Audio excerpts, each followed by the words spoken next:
Alors c'est un ouvrage qui s'appelle À l'ombre des bibliothèques, que je co-dirige en compagnie de Sylvie Fayet et Clément Berther-Boul. Autour de nous, nous avons réuni un collectif de chercheurs, mais aussi de professionnels du monde des bibliothèques pour travailler sur cet ouvrage. Et donc dans ce livre, on s'est intéressé à la manière avec laquelle les individus ont réagi à la fermeture des bibliothèques pendant la crise de Covid-19, notamment durant l'année 2020-21. Donc comment ils ont réagi à cet événement qui a été très important, très substantiel. Il faut savoir que les bibliothèques n'avaient pas fermé leurs portes en France, par exemple, depuis juin 1940. Et on s'est rendu compte qu'un certain nombre d'usagers avaient inventé des solutions alternatives en ligne pour faire face à cette absence de bibliothèque. Mais une alternative, un dispositif sur lequel on s'est concentré, sur lequel on a travaillé, c'est notamment la Bibliothèque solidaire du confinement, qui est un groupe Facebook qui réunit plusieurs dizaines de milliers de membres, au sein duquel en fait, les usagers vont s'échanger des ressources bibliographiques, des ouvrages, des articles, mais aussi des recommandations de lecture. Et donc voilà, on a essayé de répondre à un certain nombre de questions sur ce groupe Facebook qui a permis à ces usagers de poursuivre finalement des activités de documentation en dépit de la fermeture des bibliothèques. Donc on a voulu savoir quels livres étaient échangés, quel profil avaient les usagers, selon quels principes, quelles règles de fonctionnement fonctionnait ce groupe. Est-ce que c'était un groupe qui fonctionnait selon des principes proches d'une bibliothèque ou plutôt proche d'une communauté en ligne? Donc voilà le type d'interrogation que nous avions au moment de réaliser cette investigation.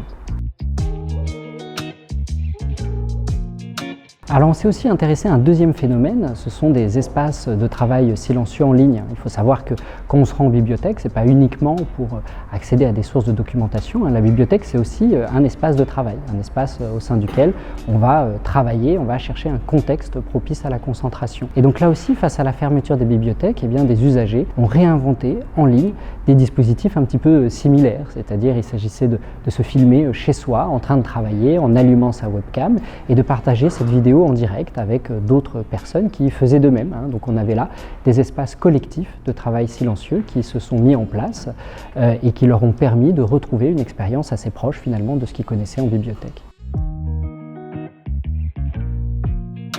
Alors un groupe Facebook comme la Bibliothèque solidaire du confinement, c'est assez intéressant, assez paradoxal, parce qu'en fait c'est un groupe qui s'est maintenu aujourd'hui alors que les bibliothèques ont réouvert leurs portes. Donc on aurait pu penser que l'utilité de ce groupe aurait cessé en même temps qu'on a repris nos activités sociales, en même temps que nous nous sommes déconfinés. Eh bien pas du tout. Le groupe existe encore aujourd'hui parce qu'il répond encore à un besoin, il répond encore à une demande, et notamment à la demande de la part de ses membres de bénéficier de recommandations par des pairs, par des gens qui vont partager des mêmes préoccupations, des mêmes attentes, des mêmes sujets de recherche et qui sont susceptibles de leur recommander des ouvrages correspondant à ce qu'ils recherchent.